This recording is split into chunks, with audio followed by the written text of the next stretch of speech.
Hello everyone, कैसे हो सब। ऑब्वियसली अच्छे होंगे और अच्छा होना भी पड़ेगा भाई। एग्ज़ाम टाइम आ गया है, सिर्फ 1.5 मंथ रह गया है। सबने डेट शीट देख ली होगी अच्छे से, है ना।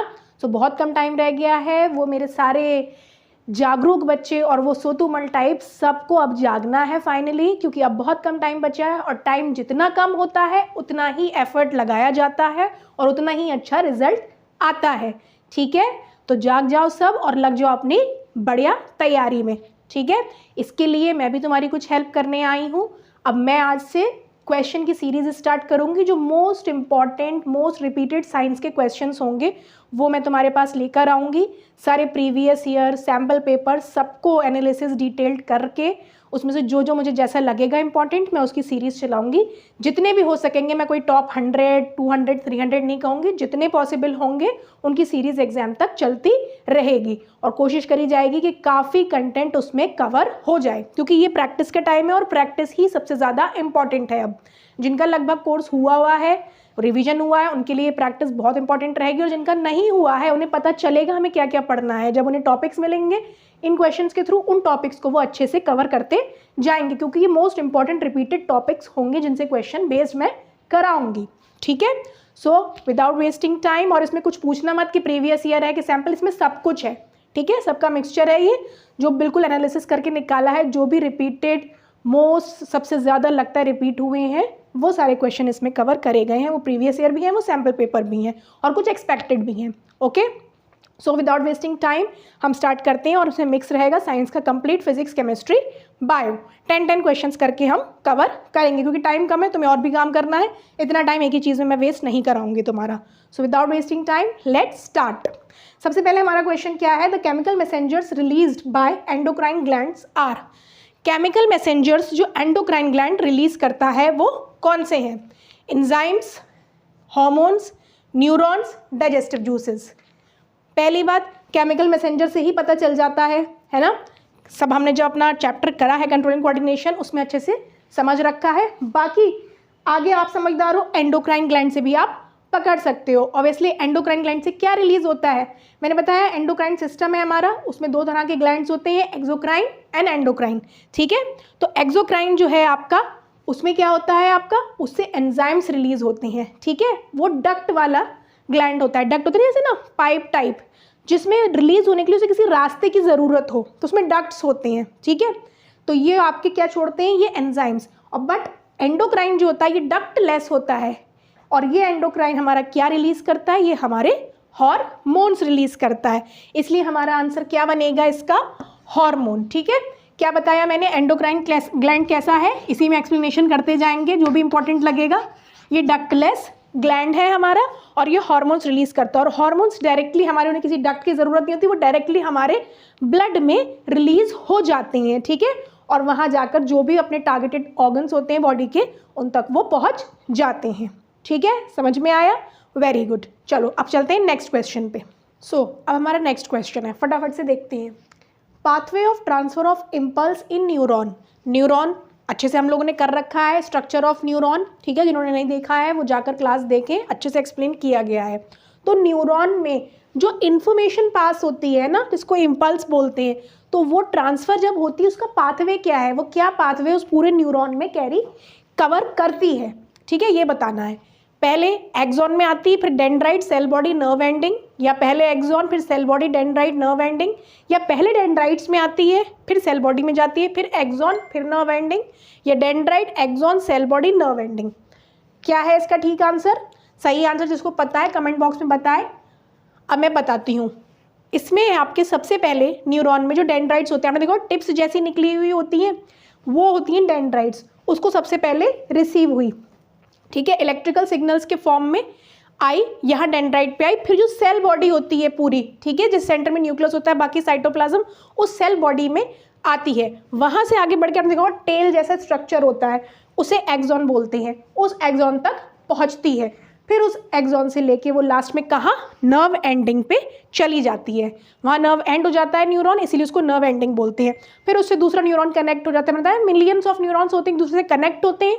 बट यहाँ पे क्या स्पेशल इवेंट अगर करता है, जिसको उसका नाम पता है वो बताए। जो यहाँ पे दो न्यूरॉन्स के बीच में गैप होता है उसको क्या बोलते हैं, कमेंट बॉक्स में आंसर करो। तो हमारा सही आंसर क्या हुआ, C, dendrite, cell body, axon, nerve ending. ठीक है, ठीक है ना। चलो अब चलते हैं नेक्स्ट क्वेश्चन में। न्यूरॉन इंपॉर्टेंट है, अच्छे से इसका स्ट्रक्चर डायग्राम कर जाना है अच्छे से सबको। ओके, चलो नेक्स्ट क्वेश्चन पे चलते हैं। चलो तो नेक्स्ट क्वेश्चन देखते हैं। On adding few drops of iodine solution in rice water, कौन सा वाटर है, चावल का पानी, राइस वाटर, उसमें हमने क्या डाला, कुछ ड्रॉप्स डाले आयोडीन सोल्यूशन के।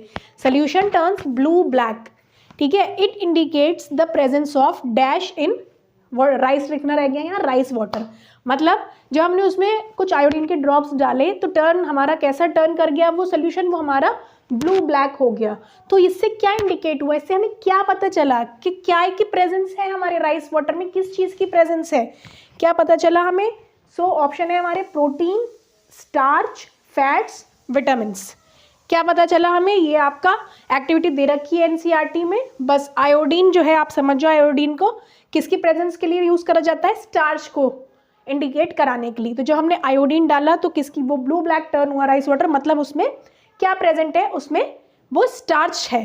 ठीक है, सो अब आपने बताना है मुझे कमेंट बॉक्स में कि प्रोटीन का जो टेस्ट है वो हम कैसे करते हैं, उसके लिए हम क्या ऐड करते हैं किस में, कमेंट बॉक्स में बताना। ठीक है, तो आयोडीन के लिए जब राइस वाटर का कलर ब्लू ब्लैक हुआ तो किसकी प्रेजेंस है उसमें, इसमें स्टार्च की प्रेजेंस है। ओके, चलो अब हम करते हैं अपना नेक्स्ट क्वेश्चन। अब नेक्स्ट क्वेश्चन है हमारा केमिस्ट्री से रिलेटेड। ठीक है, a metal is treated with dilute H2SO4, एक मेटल है उसको डाइल्यूट सल्फ्यूरिक एसिड से ट्रीट किया गया। ठीक है, gas evolve is collected by the method dash. अब इसे रिलेटेड कुछ क्वेश्चंस हैं, इस स्टेटमेंट के अकॉर्डिंग उसको आंसर करना है। ठीक है, answer the following, name the gas evolved. सबसे पहला, अब सारे बोलने से पहले अच्छा है कि करके एक्सप्लेन कर दे रहे हैं।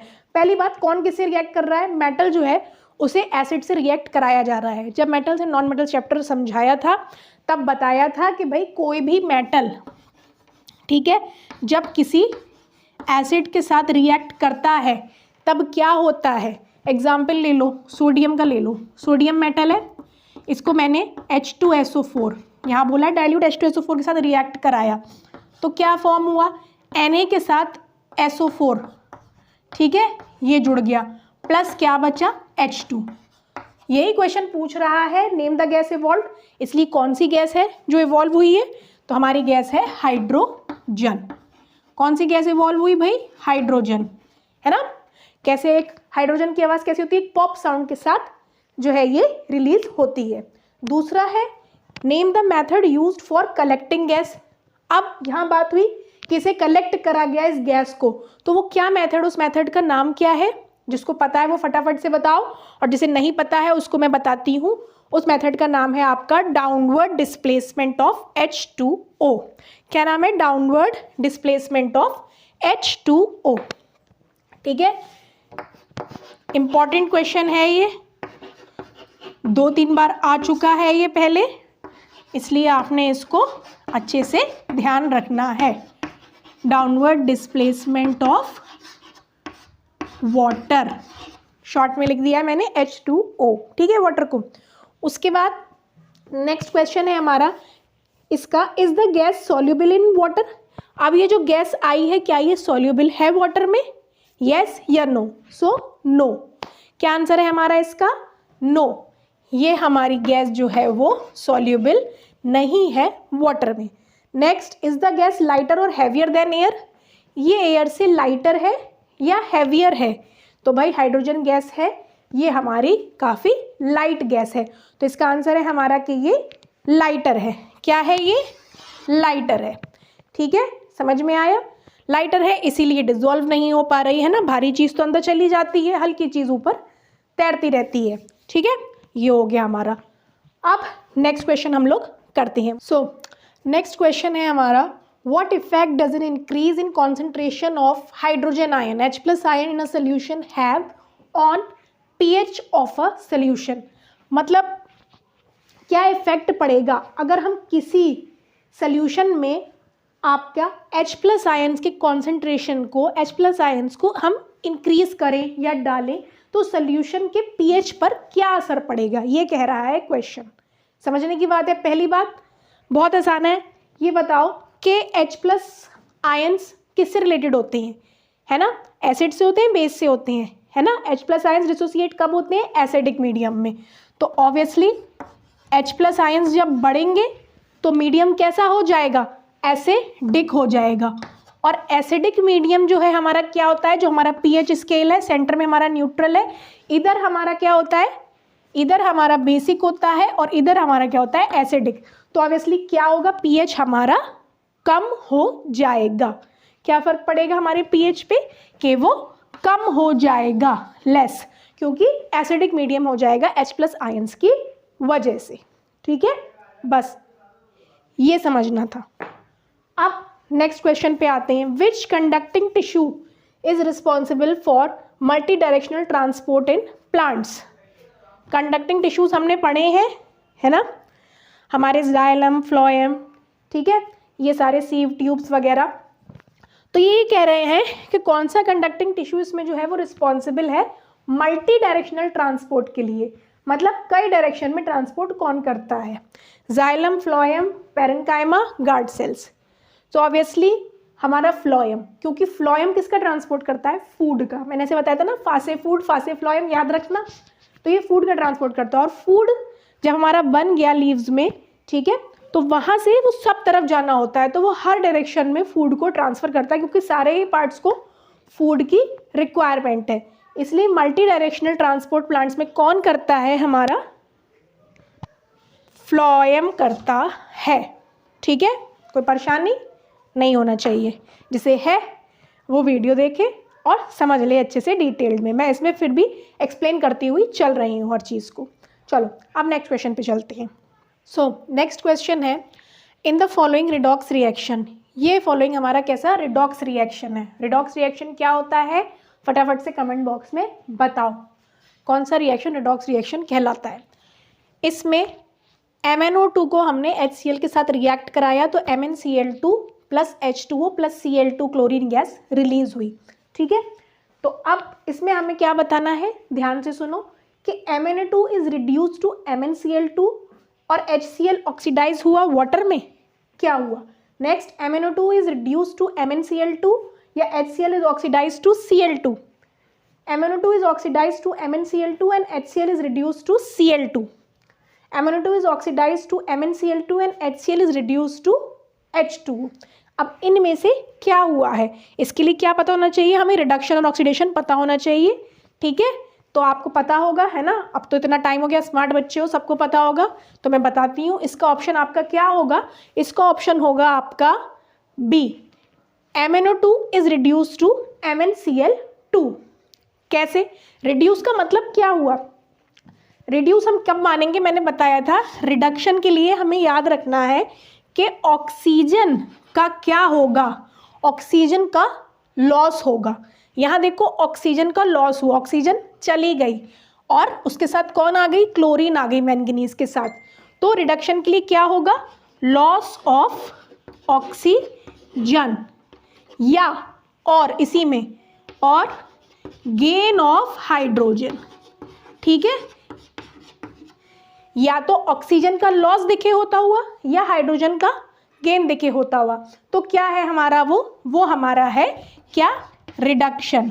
ठीक है, तो यहाँ ये दिखी हमें बात, ठीक है, बट ये बात तो हमें यहाँ भी दिखी। चलो अब आगे का पढ़ते हैं, है ना, एक आगे का सिर्फ देख के फैसला नहीं करना है, पूरा पढ़ना है हमें। फिर है HCl is oxidise to Cl2। अब ये क्या कह रहे हैं कि जो HCl है ये ऑक्सीडाइज किस में हो गया, Cl2 में। तो भाई ऑक्सीडेशन की कंडीशन पता होना चाहिए। ऑक्सीडेशन की इसकी जस्ट उल्टी कंडीशन है, यहाँ पे लॉस हो रहा था ऑक्सीजन का रिडक्शन में, और ऑक्सीडेशन में लॉस होगा किसका, हाइड्रोजन का, या इसकी भी दूसरी कंडीशन गेन ऑफ ऑक्सीजन। किसी क्वेश्चन में ये वाला अप्लाई हो रहा होगा, कहीं ये, तो आपने ये दोनों याद रखना है और आपने सिचुएशन के अकॉर्डिंग लगाना है। लॉस ऑफ हाइड्रोजन यहाँ हो रहा है, देखो HCl की हाइड्रोजन लॉस हो गई, चली गई, और क्या रह गया, क्लोरीन रह गया।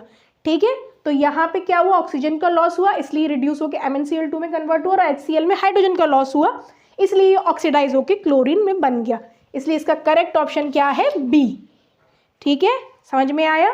जिसे नहीं आया है वो जाकर वीडियो देखे, उसमें मैंने अच्छे से पूरी डिटेल्ड वे में मेटल्स एंड नॉन मेटल्स को 2 वीडियो में बस 1 घंटे के अंदर कंप्लीट करा दिया है। ठीक है, ओके। अब चलते हैं नेक्स्ट क्वेश्चन पे। अब हमारे क्वेश्चन स्टार्ट हो गए हैं फिजिक्स के, तुम लोगों का फेवरेट टॉपिक, फेवरेट सब्जेक्ट। ठीक है, चलो देखते हैं। Keeping the potential difference constant the resistance of the circuit is halved so the current will become, क्या कह रहे हैं ये? कौन से चैप्टर का है भाई ये? Keeping potential difference constant, potential difference को कांस्टेंट रखते हुए रेजिस्टेंस जो है सर्किट की हाफ कर दी गई। तो ये बताओ कि करंट कितना हो जाएगा? 1/4, हाफ, 4 टाइम्स या डबल? बताओ भाई क्या हो जाएगा? अब ये बताओ चैप्टर में किससे रिलेटेड है ये? कुछ दिमाग लगाओ। पोटेंशियल डिफरेंस की बात हो रही है, रेजिस्टेंस की बात हो रही है, करंट की बात हो रही है। भाई क्या निकल के आ रही है? वही हमारी प्यारी सी कौन? Ohm's law. ठीक है, ये है हमारी ओम्स लॉ। अब ओम्स लॉ कहती क्या है? ओम्स लॉ क्या स्टेट करती है? आप लोगों को पता होगा, पढ़ रखा होगा आपने, लेकिन मैं फिर भी रिकॉल कराती हूँ। ओम्स लॉ हमारी ये स्टेट करती है कि अगर कोई मेटालिक वायर है, ठीक है, उसके जो टर्मिनल्स पे पोटेंशियल डिफरेंस है वो डायरेक्टली प्रोपोर्शनल किसके होगा? हमारे जो उस मेटालिक वायर में करंट फ्लो कर रहा है उसके। ठीक है, बट कंडीशन क्या है? कि टेम्परेचर सेम हो। ठीक है, मतलब जो पोटेंशियल डिफरेंस होता है जिसे हम वी से डिनोट करते हैं, तो वो हमारा डायरेक्टली प्रोपोर्शनल हुआ किसके? Current flowing through metallic wire but at same temperature. ठीक है, अब यही है हमारी क्या? Ohm's law. अब यहाँ पर ये क्या है? डायरेक्ट प्रोपोर्शनैलिटी का साइन है। प्रोपोर्शनैलिटी का साइन आपको पता है, मैथ्स आप लोग पढ़ते हो। जब हम प्रोपोर्शनैलिटी का साइन हटाते हैं तो कोई ना कोई क्या आता है? कांस्टेंट आता है उसकी प्लेस में। तो यहाँ पर हमारा क्या कांस्टेंट आएगा? यहाँ आएगा हमारा R, V is equal to IR। और यही R हमारा क्या है? यही R है हमारा रेजिस्टेंस। ठीक है, यही R हमारा क्या है? रेजिस्टेंस।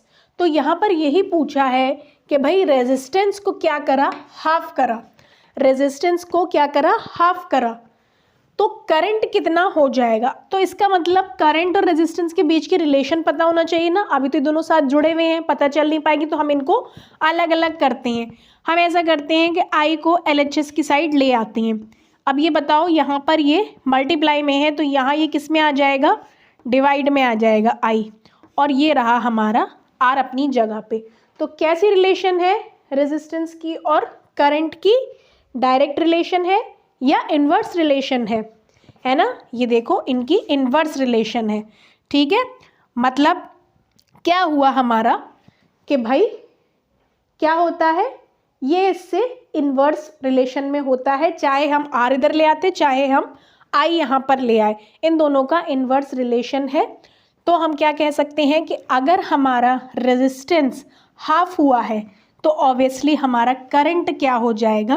करंट हमारा डबल हो जाएगा। ठीक है, दोनों का क्योंकि इन्वर्स रिलेशन है इसलिए। अब चाहे रेजिस्टेंस डबल हुआ होता तो करंट हाफ हो जाता, है ना? बात वही है, इसलिए इसका आंसर क्या है हमारा? क्या है? डबल हो गया, क्योंकि इन दोनों की इन्वर्स रिलेशन है इसलिए। ठीक है, ये हमारी ओम्स लॉ है, इम्पॉर्टेंट है, आपको अच्छे से आना चाहिए। ठीक है, चलो अब नेक्स्ट क्वेश्चन करते हैं। अब देखते हैं हम अपना next question. When a white light enters a glass prism the angle of deviation is maximum for, ये शॉर्ट में लिखा है मैंने, लिखते लिखते थक जाते हैं इसलिए शॉर्ट हो जाता है। स्मार्ट बोर्ड तो है नहीं जो सब लिखा लिखाया मिल जाए, ठीक है, इसलिए शॉर्टकट हो जाता है, समझ जाया करो। तो जब एक वाइट लाइट एंटर करती है किसमें? ग्लास प्रिज्म वाले से हमारा ये क्वेश्चन है। तो एंगल ऑफ डेविएशन मैक्सिमम किसके लिए होता है? Blue light, yellow, violet, red, ठीक है, इनमें से किसके लिए? तो पहले हम थोड़ा सा समझ लेते हैं, ठीक है। तो इसके लिए हम पहले ग्लास प्रिज्म देखते हैं। ये हमारा क्या है? ग्लास प्रिज्म है, ठीक है। अब इसमें हमने क्या करा, इस पर हमारी यहाँ से इंसिडेंट रे आई, ये इंसिडेंट रे आई, ठीक है, ये यहाँ पर आपकी रिफ्रैक्ट हुई, ठीक है, ये इंसिडेंट रे है, ये रिफ्रैक्ट हुई यहाँ पे। अब रिफ्रैक्ट होने के बाद हमने देखा जब ये ग्लास प्रिज्म में से पास करेगी तो इसमें डिफरेंट डिफरेंट ये अलग अलग उसमें स्कैटर हो जाएगी, डिस्पर्स हो जाएगी कलर्स में। तो यहाँ से जो है बहुत ही हल्का सा क्या हुई, ये एमर्जेंट रे कहलाएगी। इंसिडेंट रे, रिफ्रैक्टेड रे और ये है एमर्जेंट रे। हल्का सा ये डेविएट हुई अपने पाथ से, ठीक है। कौन सी? ये हमारी यहाँ वाली। और उसके बाद यहाँ से समझ लो एक तरह से इधर वाली सबसे पहली, ये हमारी अच्छा खासी डेविएट हो गई अपने पाथ से। तो ये हमारी क्या है, आपने रेनबो के कलर्स देखे हैं और रेनबो का तरीका शुरू से बताया गया है, भाई क्या होता है, विबग्योर याद करने का, है ना। तो सबसे ज़्यादा इसमें लेस डेविएशन जो हुआ वो किसका हुआ, ये ऊपर वाली जो कि हमारी क्या है, रेड, ठीक है। और ये सबसे हमारी पहली क्या है, वायलेट, ये सबसे ज़्यादा हमारा इसका क्या हुआ, ये सबसे ज़्यादा बेंड हुई। तो जो जितनी ज़्यादा बेंड होगी उसका एंगल ऑफ डेविएशन उतना ही ज़्यादा होगा। डेविएट का मतलब ही क्या होता है, अपने पाथ से हट जाना, अपने रास्ते से डेविएट हो जाना। तो मैक्सिमम डेविएशन, ज़्यादा डेविएशन किसका होगा, जो ज़्यादा बेंड हुई होगी। तो ज़्यादा बेंड हमारी कौन हो रही है, यहाँ पे वायलेट हो रही है। देखो इसका एंगल ऑफ डेविएशन इतना, ठीक है, और इसका अच्छा खासा एंगल ऑफ डेविएशन बन रहा है। तो ये हमारी कौन सी हुई, इसलिए इसका आंसर हुआ हमारा वायलेट, ठीक है। तो ये हमें याद रखना है कि बेंडिंग जितनी ज़्यादा तो एंगल ऑफ डेविएशन भी हमारा मैक्सिमम, दोनों में डायरेक्ट रिलेशनशिप है, ठीक है। समझ में आया? चलो अब हम लोग लास्ट क्वेश्चन करते हैं और इसको एंड करते हैं। बहुत इंपॉर्टेंट क्वेश्चन 2013, 14, 17 तीन बार आ चुका है, ठीक है।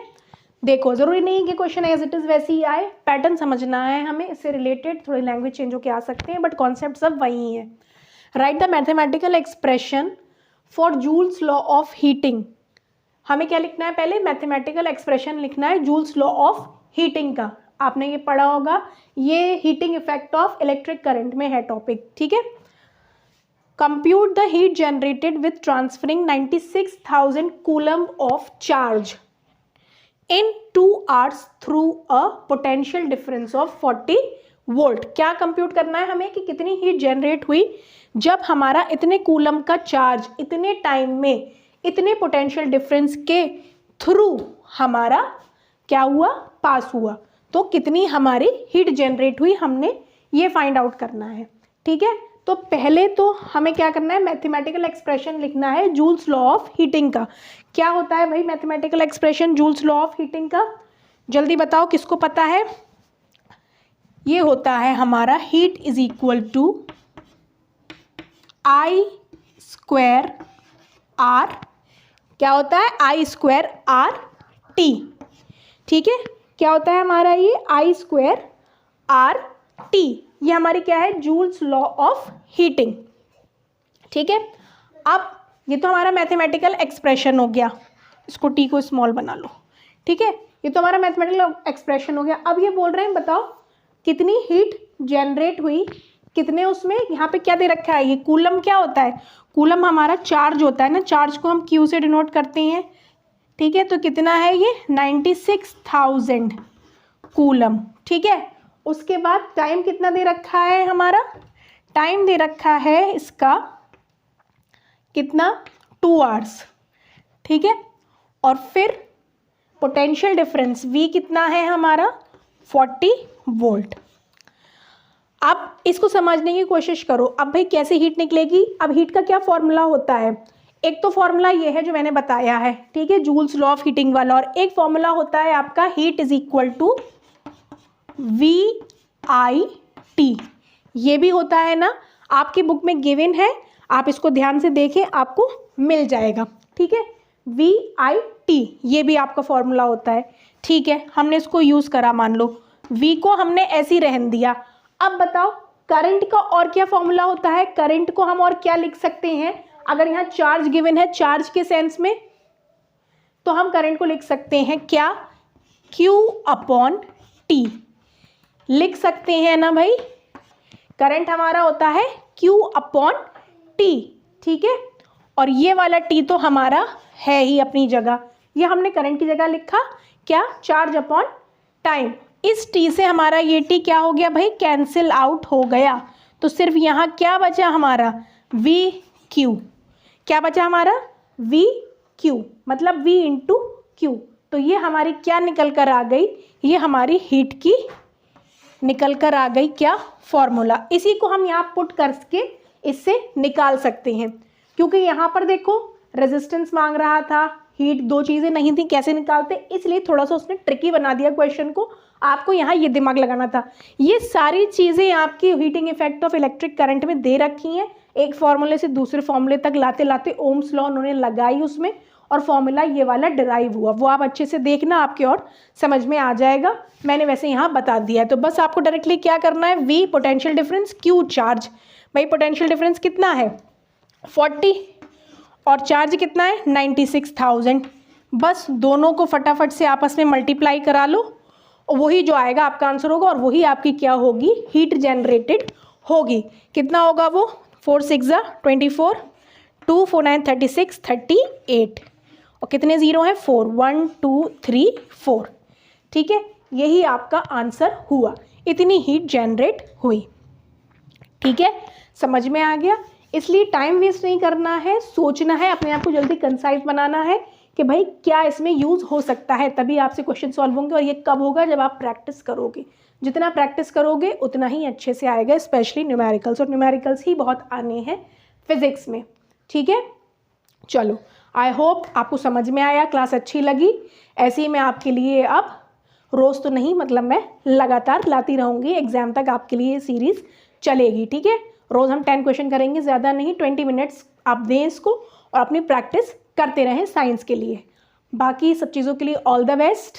अच्छी लगे वीडियो तो लाइक करें, शेयर करें, कमेंट करें कोई बात कहनी हो तो, और चैनल को सब्सक्राइब करें। Okay, bye.